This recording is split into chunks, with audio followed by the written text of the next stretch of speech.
want to touch this. Welcome to all of you. My name is Penny Wright. Many of you we know.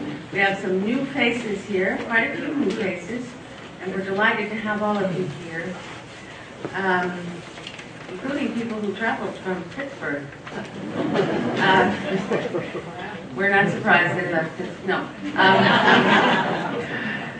So we are, I want to just mention a couple of things. One is I brought my cell phone up here so that so I would remember to tell you to turn it off.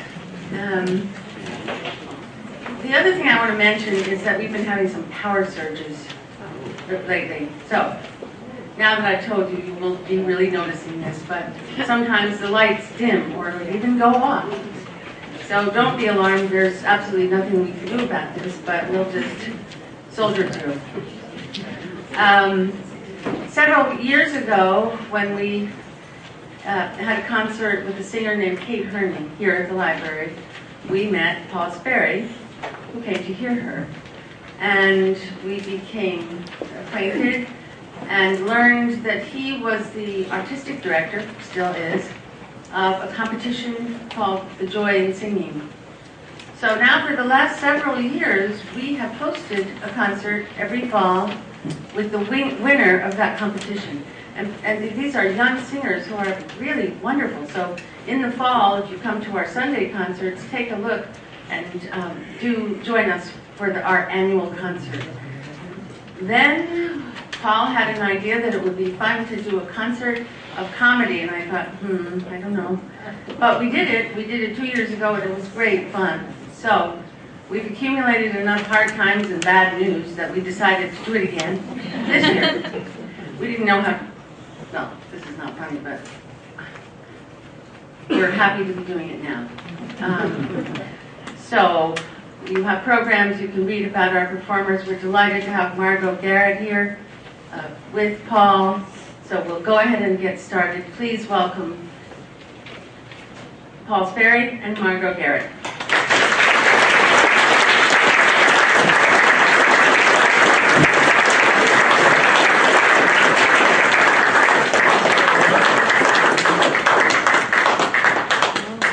Just a word about this program.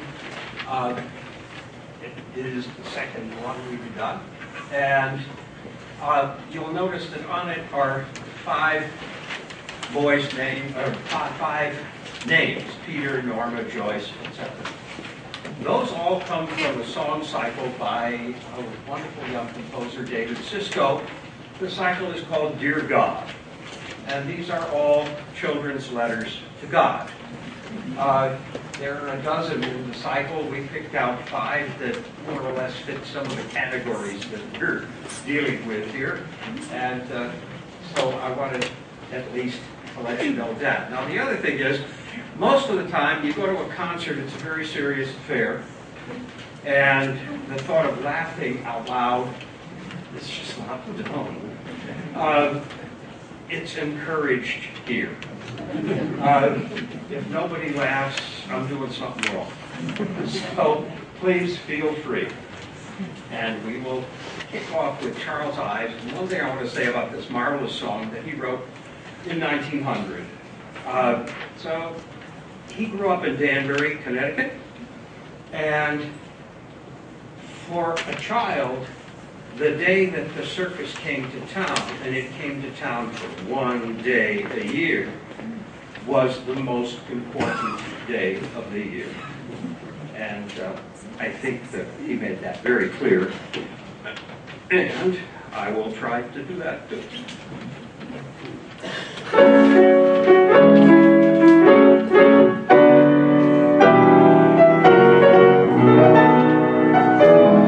All summer long, we boys dreamed about big circus joys. Down Main Street comes the band in a grand and glorious noise. All summer long, we boys dreamed about big circus joys. Down Main Street comes the band in a grand and glorious noise. Horses are prancing, knights advancing, helmets gleaming, pennants streaming. Cleopatra's on her throne, that golden hair is all her own. Horses are prancing, knights advancing, helmets gleaming, pennants streaming. Cleopatra's on her throne, that golden hair is all her own.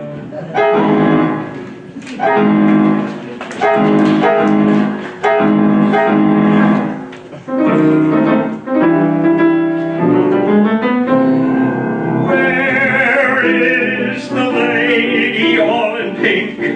Last year she waved to me, I think. Can she have died? Can that rot? She is passing, but she sees me not.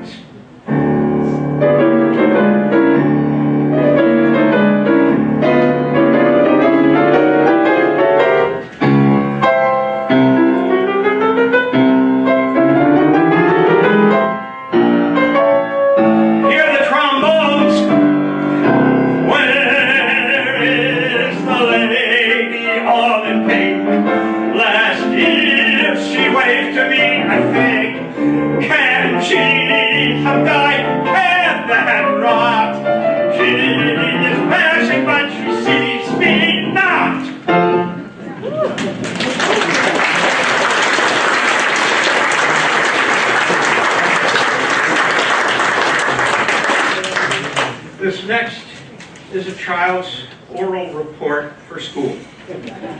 It was written up in the Atlantic Monthly, perhaps written by the adult who put it in the Transatlantic Monthly. I can't tell you that, but here it is.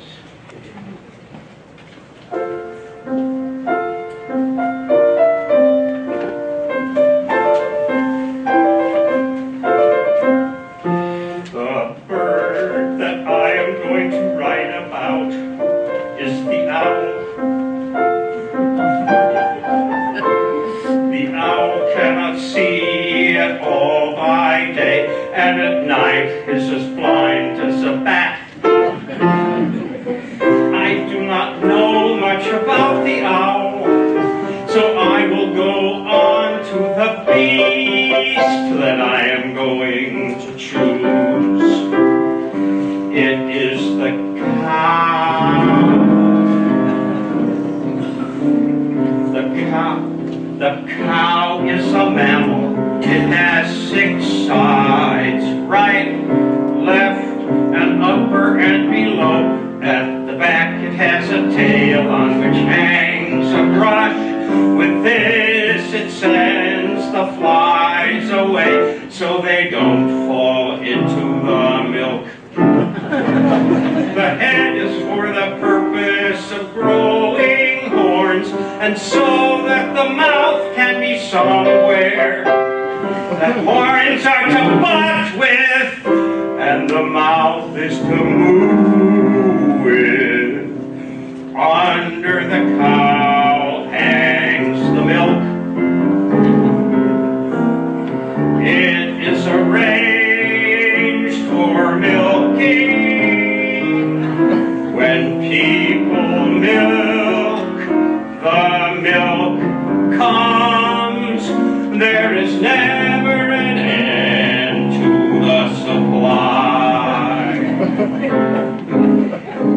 How the cow does it, I have never realized, but it makes more and more. And what it eats twice, so that it gets enough. The cow has a fine sense of smell. You can smell it far away. This is the reason for the fresh air in the country.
when summer came this year.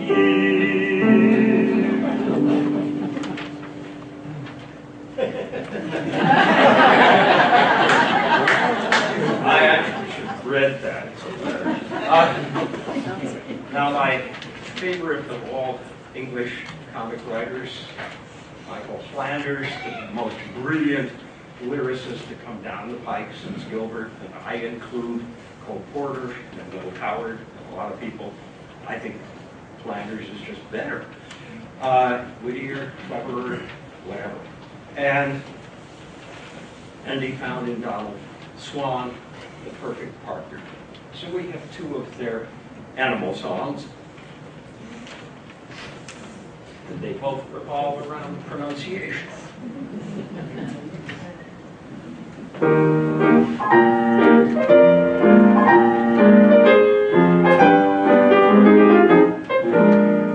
A year ago, last Thursday, I was strolling in the zoo where I met a man who thought he knew a lot. He was holding down the law about the habits of baboons and the number of quills a porcupine has got. So I asked him, what's that creature there? And he answered, oh, it's an elk. And I might have gone on thinking that was true, if the animal in question hadn't put that chap to shame and remarked, I ain't a elk, I'm a gnu. I'm a gnu. I'm a gnu. The nicest work of nature in the zoo. I'm a gnu. How do you do? You really ought to know who's wahoo. I'm a gnu, spelled G-N-U.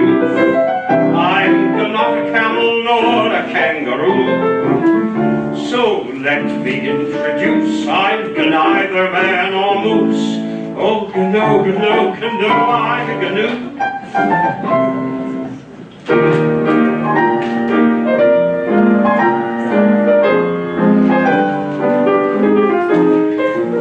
I had taken furnished lodgings down at Rustingham-on-Sea, whence I travelled on to Ashdown-under-Lyme. And the second night I stayed there, I was wakened from a dream, which I'll tell you all about some other time.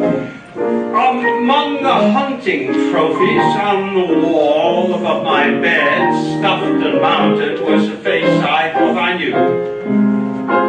A bison? An okapi. Could it be a hardy beast? Then I seemed to hear a voice. I'm a gnu. I'm a gnu. Another gnu. I wish I could ganache my teeth at you. I'm a gnu. How do you do?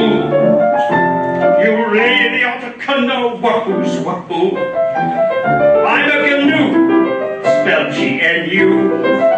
Call me bison or a copy and I'll sue. Nor am I in the least like that dreadful hearty beast. Oh, gnu, gnu, gnu, I'm a gnu. Gnu, gnu, gnu, I'm a gnu. Gnu, gnu, gnu, I'm a gnu.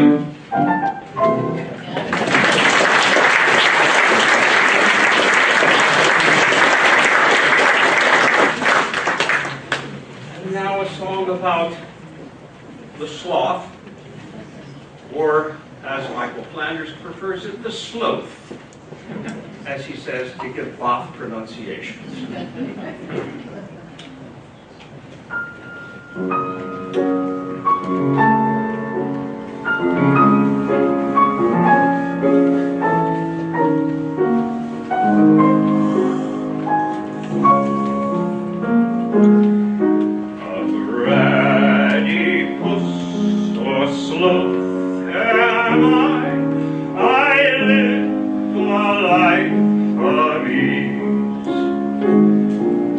Contented not to do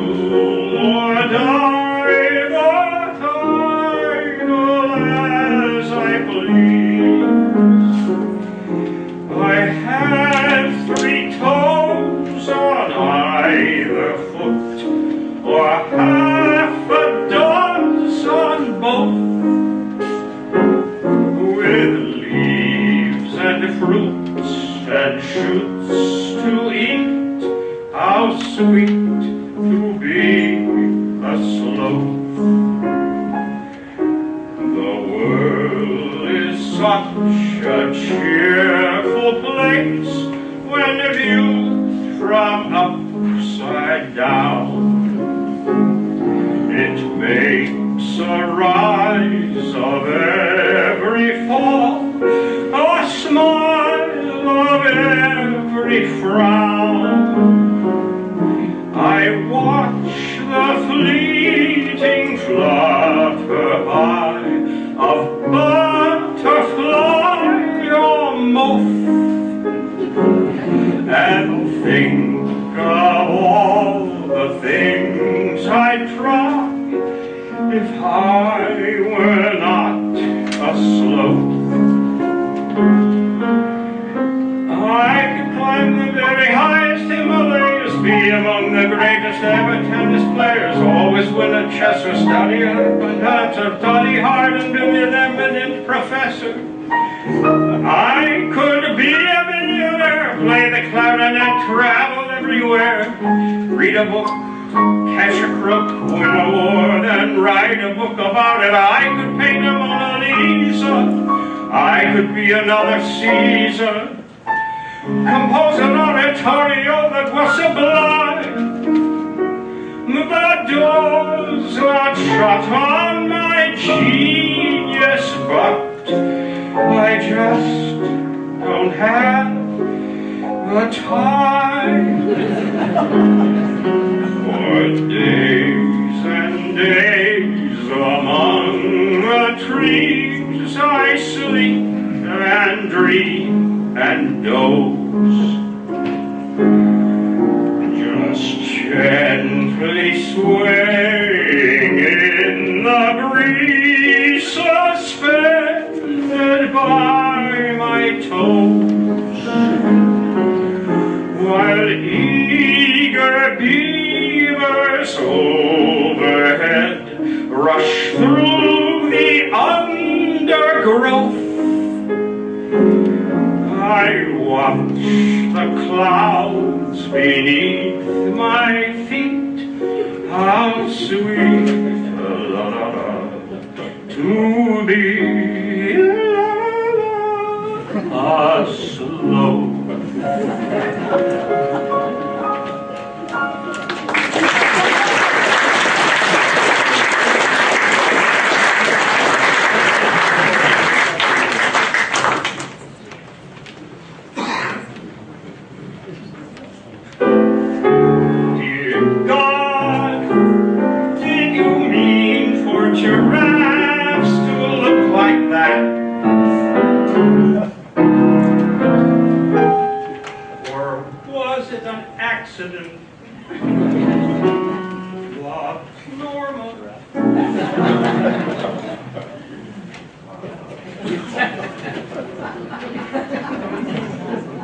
All right.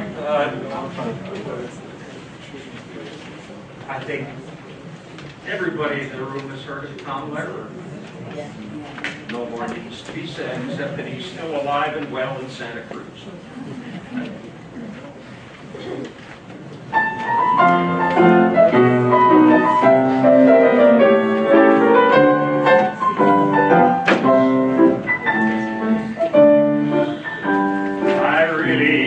Yet to go back once again, back to the place where no one wears a frown, to see once more those super special, just plain folks in my hometown. No fellow could ignore the little girl next door. She sure looked sweet in her first evening gown. Now there's a charge for what she used to give for free in my hometown. I remember Dan, the druggist on the corner. He was never mean or ornery, he was swell. He killed his mother-in-law and ground her up real well, and sprinkled just a bit over each banana split. A guy who taught us math and never took a bath acquired a certain measure of renown. And after school he sold the most amazing pictures in my hometown.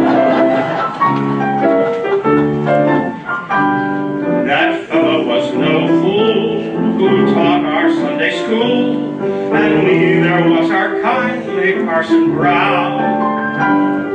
This line gets censored everywhere I try to use it. In my hometown, I remember Sam. He was the village idiot, and though it seems a pity it was so, he loved to burn down houses just to watch them glow. And nothing could be done because he was the mayor's son. The guy who took a knife and monogrammed his wife, then dropped her in the pond and watched her drown. Indeed, the people there are just plain folks in my hometown.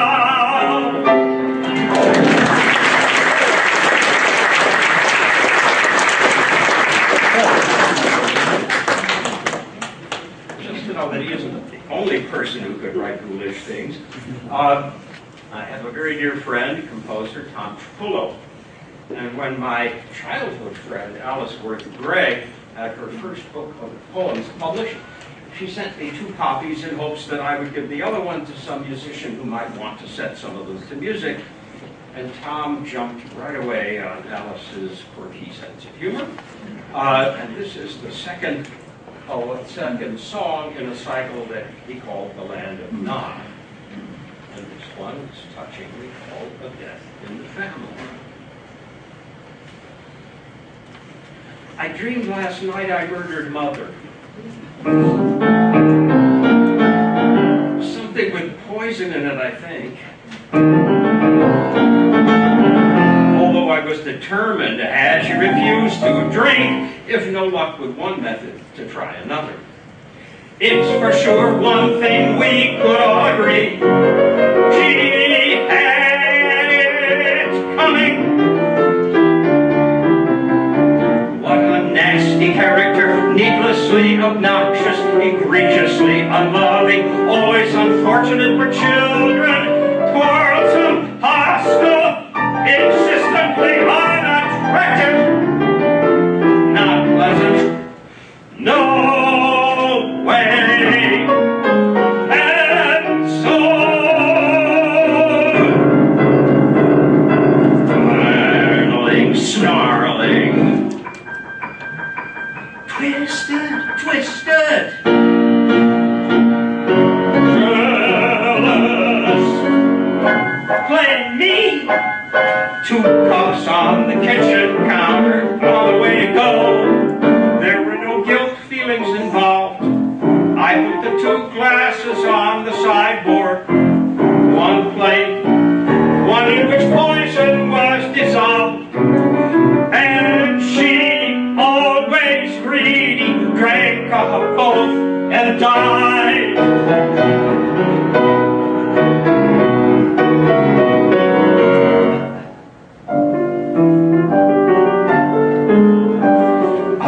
Perfectly safe. No one suspected me, but nothing's easy. I had attitudinal problems. I worried I would betray myself unnecessarily.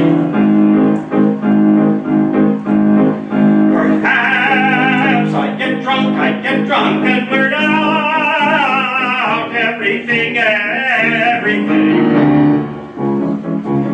I reasoned I wouldn't like prison. I saw a gray, lonely cell in myself like Mrs. Harris, looking irritably at my watch to see how long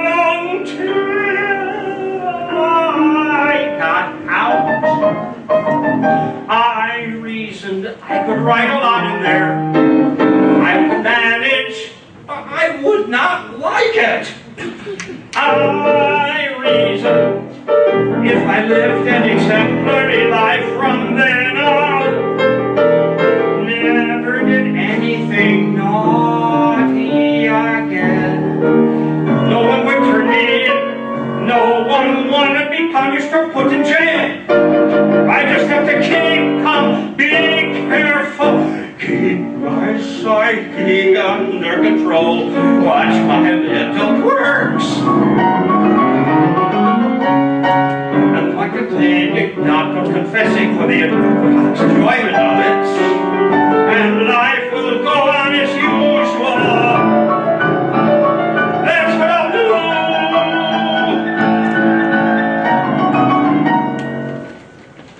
What a peculiar person I am. It's a wonder my life has gone as well as it has. I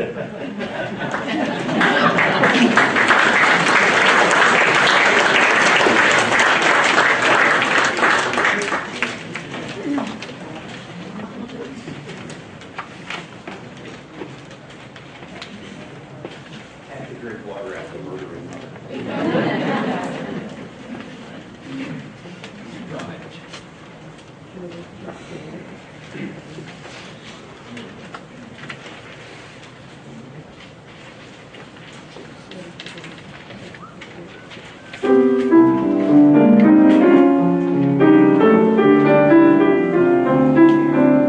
Dear God, thank you for my baby brother.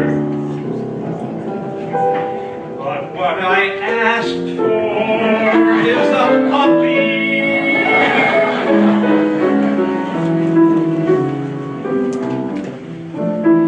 I never asked for anything before. You can look it up.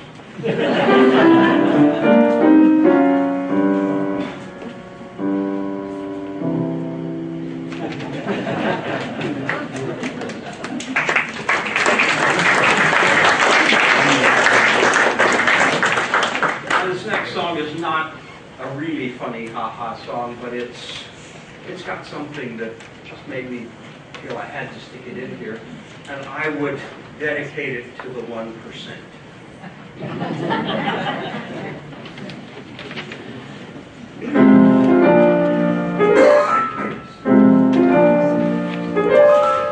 Rackamoochie wicky wacky in a woo, haggity goo. Rackamoochie wicky wacky in a woo, haggity goo.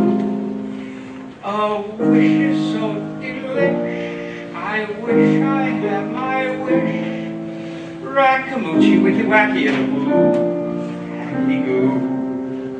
And the bodies of 3 dead ants lay carefully set by side, starlight, star bright, first star I see tonight. I want a suit with a form-fitting coat and a 3-button vest and a zipper fly. It will not shrink when weather is stormy, and no one ever wore it before me. Nothing could be so fine. A wonderful suit that was bought and paid for in a genuine store with a zipper fly. If you had 3 brothers with their hand-me-downs passed to you, then you'll know what I'm wishing for. You talk of your wine and your women and song and cigars a foot long. But as for I dream of pants with those modified peg cuffs and a high waist effect and a zipper fly.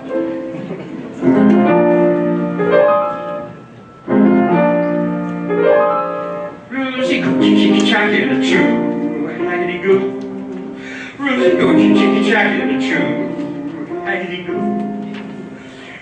I wish is so delish, I I wish I'd get my wish. Roozy goochie chicky chacky and choo. Haggity goo. And I call upon the seventh word of the seventh line of the seventh paragraph of the editorial page of the Daily News. Grant me a suit with a form-fitting coat and a three-button vest and a zipper fly. Oh, with what fearful pleasure I'd wear it. I'd be so beautiful I can't bear it. Nothing could be so fine. And please make that suit with a pepper and salt pattern and a little place for flowers and a zipper fly. My dreams tell me someday I will walk down Fifth Avenue. It will be Easter Sunday, baby. People will pass me and nudge one another and say as they slyly give me the eye,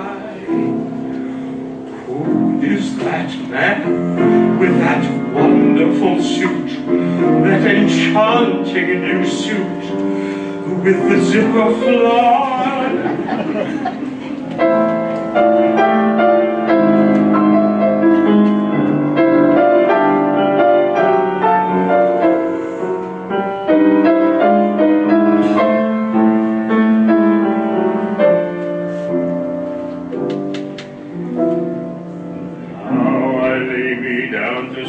I pray the Lord my soul to keep, but before I wake I should die. Please lay me out in my wonderful suit, my unspeakable suit, with the zipper fly.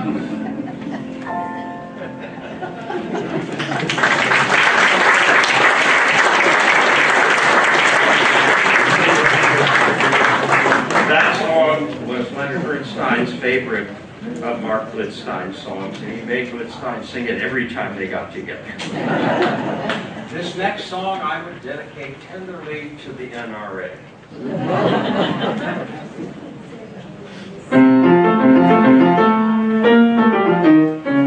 I always will remember, it was a year ago November, I went out to hunt some deer on a morning bright and clear. I went to shot the maximum the game laws would allow. 2 game wardens, 7 hunters, and a cow.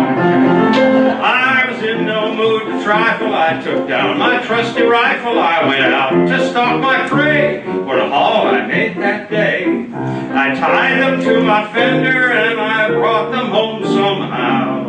2 game wardens, 7 hunters, and a cow. The law was very firm, it took away my permit, the worst punishment I ever endured. It turns out there was a reason, cows were out of season, and one of the hunters wasn't insured. People ask me how I do it, then I say there's nothing to it. You just stand there looking cute, and when something moves, you shoot. And there's 10 stuffed heads on my trophy homeroom right now. 2 game wardens, 7 hunters, and a purebred Guernsey cow.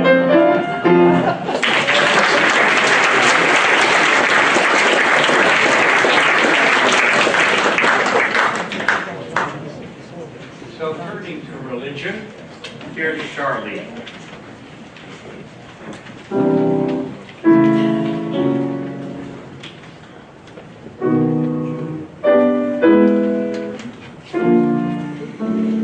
Dear God, how did you know you were God? Who told you?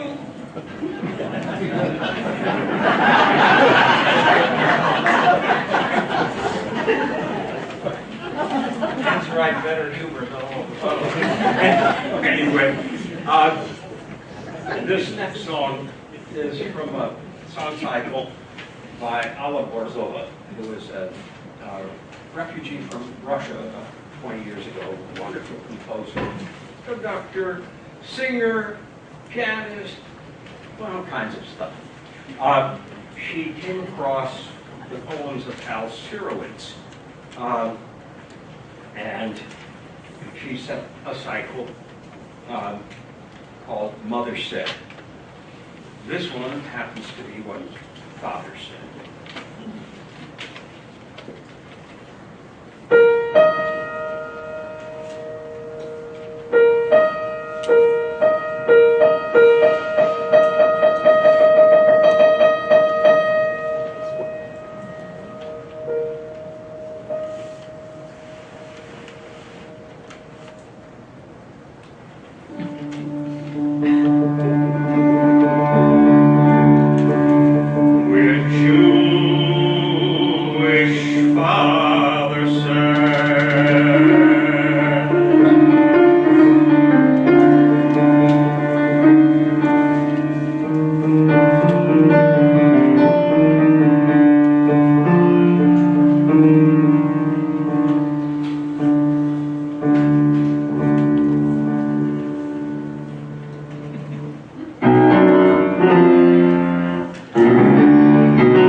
He was probably a very nice man. You have to give him credit for trying. A lot of people still believe he is the Son of God.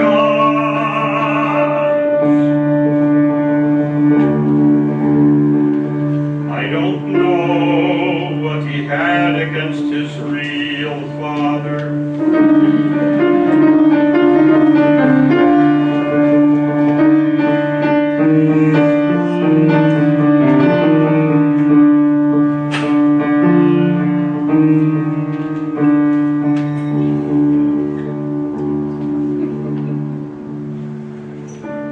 But if you ever did that to me, said you were someone else's son, I'd be insulted.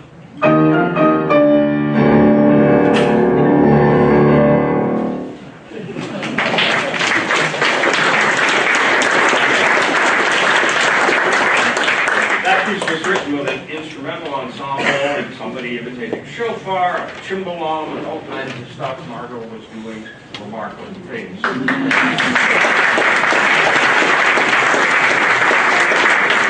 About the time of Vatican II, Tom Lehrer was moved to write a song.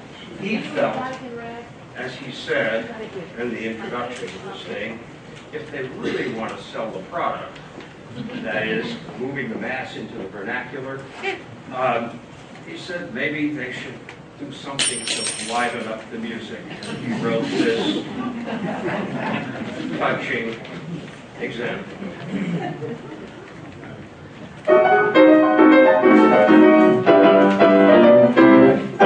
First you get down down on your knees, fiddle with your rosaries, bow your head with great respect, and genuflect, genuflect, genuflect. Whatever steps you want, if you have cleared them with the pontiff, everybody say his own Kyrie eleison, doing the bag and rag. Step into that small processional, step into that small confessional. There, the guy who's got religion will tell you if your sin's original. If it is, try playing it safer. Drink the wine and chew the wafer. 2, 4, 6, 8. Time to transubstantiate. So get back down upon your knees. Fiddle with your rosaries. Bow your head with great respect and genuflect, genuflect, genuflect. Make a cross on your abdomen. When in Rome, do like a Roma. Ave Maria, cheese, great see ya. Feeling ecstatic and sort of dramatic and doing the Vatican rag.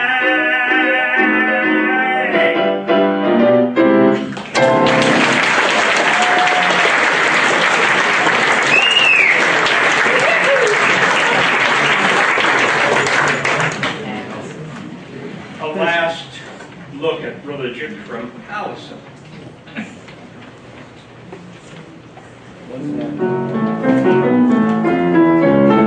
God, I read the Bible. One was begat me. Nobody will tell me. Love, Allison.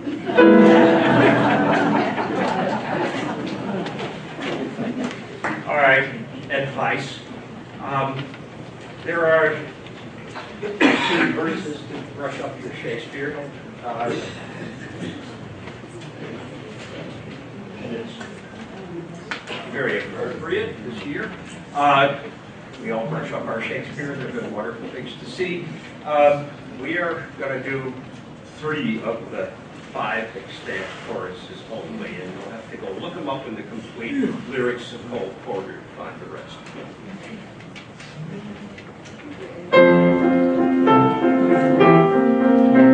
The Goyles today in society go for classical poetry, so to win their hearts one must quote with ease Aeschylus and Euripides. You must know Homer and believe me, Bo, Sophocles, also Sappho, ho. If you don't know Kelly, Shelley and Keats and Pope, gentle Debbies will think you're a dope. But the poet of them all, who will stardom simply raving, is the poet people call the Bard of Stratford-on-Avon. Brush up your Shakespeare, start quoting him now. Brush up your Shakespeare, and the women you will wow. Just declaim a few lines from a fella, and they'll think you're a hell of a fella. If your blonde won't respond when you flatter her, tell her what Tony told Cleopatra. If she fights when her clothes you are mussing, what are clothes much ado about nothing? Brush up your Shakespeare, and they'll all kowtow. With the wife of the British ambassador, try a crack out of Troilus and Cressida. If she says she won't buy it or take it, make her take it, what's more, as you like it. If she says your behavior is heinous, kick her right in the Coriolanus. Brush up your Shakespeare, and they'll all kowtow. If your Goyle is a Washington Heights dream, treat the kid to a Midsummer Night's Dream. If she then wants them all by herself night, let her rest every 11th or 12th night.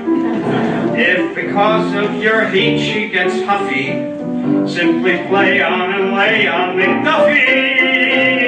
Brush up your Shakespeare, and they'll all kowtow. Things now, and they'll all kowtow.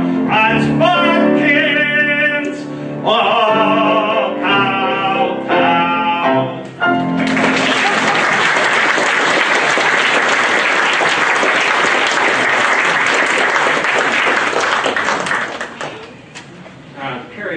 Bond, who you might know from Oh Promise Me, she wrote a lot of music, and she wrote these little half-minute songs, words and music, and here they are, making the best of it.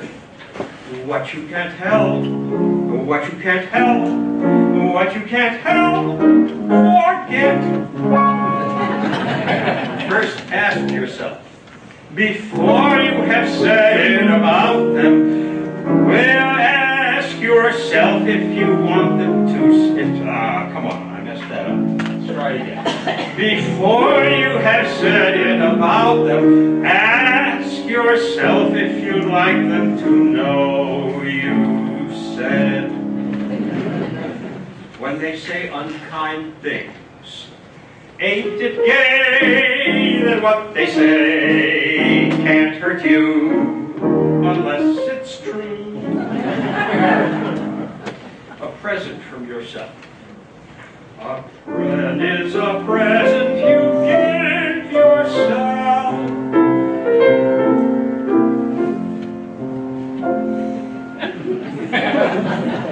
To understand. To understand our sorrow, you must have one all your own.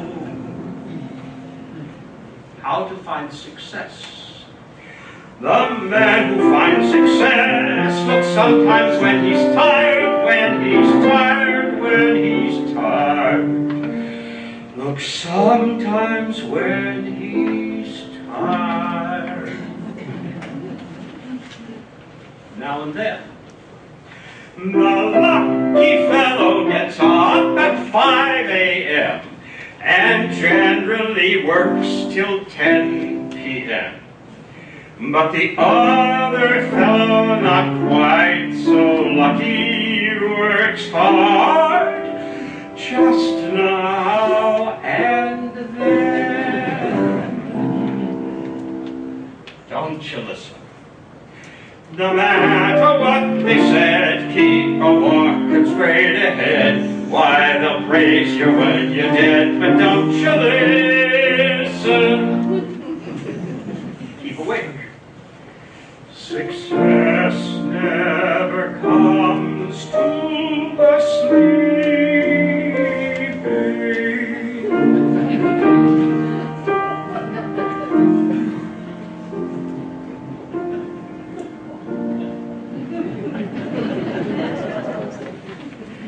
Answer the first rap. Opportunity may knock often, but it's better to answer the first rap. A good exercise. With evil things, it's always fine. It's best to be deaf, dumb, and blind. The pleasure of giving. I'd rather say you're welcome once than thank you 1,000 times. There. Now, from Noel Howard. He was deluged when he was very successful about stage mothers trying to promote their unbelievably gifted offspring.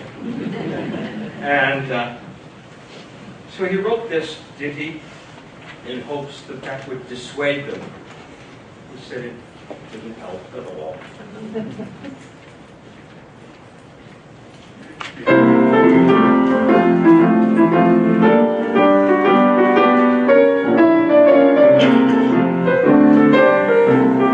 Put your daughter on the stage, Mrs. Worthington. Don't put your daughter on the stage. The profession is overcrowded, and the going's pretty tough. And admitting the fact she's burning to act, that isn't quite enough.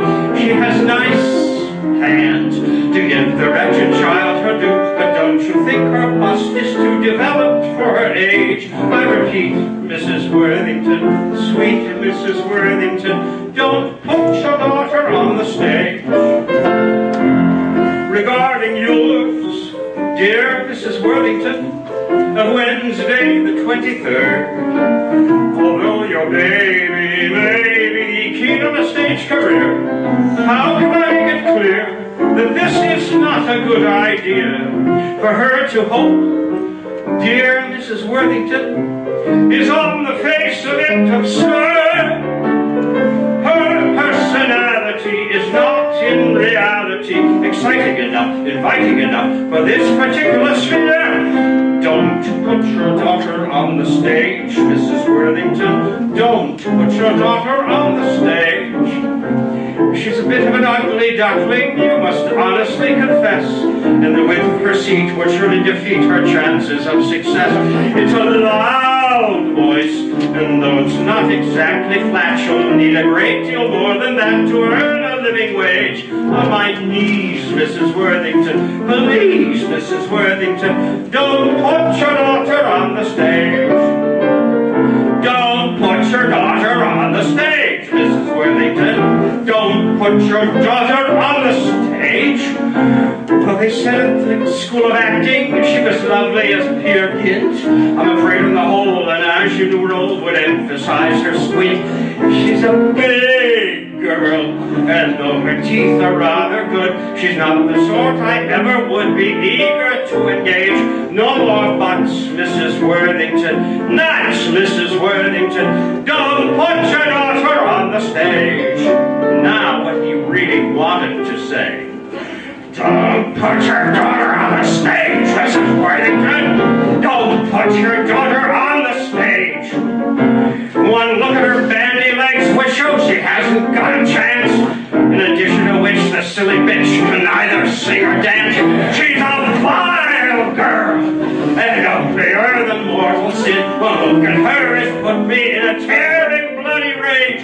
Then suffice, Mrs. Worthington. Christ, Mrs. Worthington. Don't put your daughter on the stage.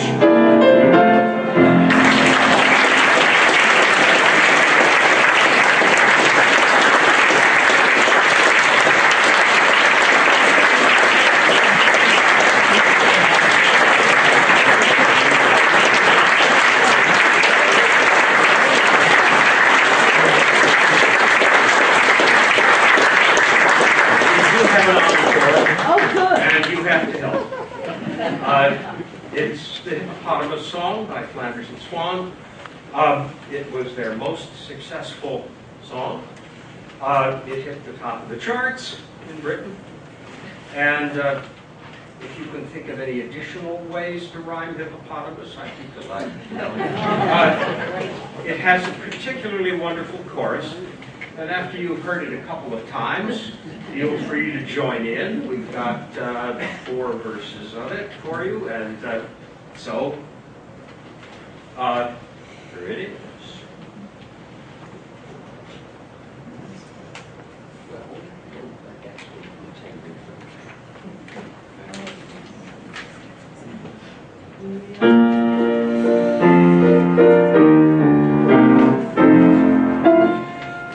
Old hippopotamus was standing one day by the banks of the cool Shalimar. He gazed at the bottomless it peacefully lay by the light of the evening star. Away on the hilltop sat combing her hair his fair hippopotamine mate. The hippopotamus was no ignoramus, and sang her this sweet serenade. Mud, mud, glorious mud, nothing quite like it for cooling the blood. So follow me, follow, down to the hollow, and there let us wallow in glorious mud. The fair hippopotama he meant to entice from her seat on that hilltop above, since she hadn't got a ma to give her advice, came tiptoeing down to her love. Like thunder the forestry echoed the sound of the song that they sang as they met. his inamorata adjusted her garter and lifted her voice in duet. Mud, glorious mud, nothing quite like it for cooling the blood. So follow me, follow, down to the hollow, and there let us follow. Glorious mud. Now more hippopotami began to convene on the banks of that river so wide. I wonder now, what am I to say of the scene that ensued by the Shalimar side? They dived all at once with an ear-splitting splosh, then rose to the surface again. A regular army of hippopotami, all singing this haunting refrain. Mud, mud, glorious mud, nothing quite like it for cooling the blood. So follow me, follow, down to the hollow, and there let us follow in glorious mud. You're gonna get one more chance. This happens 10 years later. The amorous hippopotamus, whose story we know, is now married and father of 10. He murmurs God rottum as he watches them grow, and he longs to be single again. No more will he play by the banks of the Nile, which Nasser diverted that spring. Those hippopotamus in silken pajamas, no more will he teach them to sing, and that's you. Mud, mud, glorious mud, nothing quite like it for cooling the blood. So follow me, follow, down to the hollow, and there let us walk in glorious mud.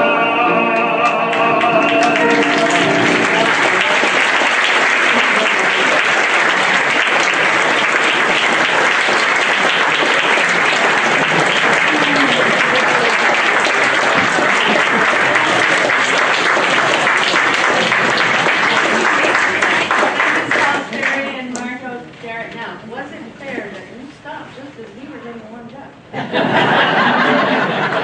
You weren't singing. I wasn't singing. Anyway, it's so much fun, and I think we all feel like we're leaving with a spring in our step. Thank you so much for doing this wonderful.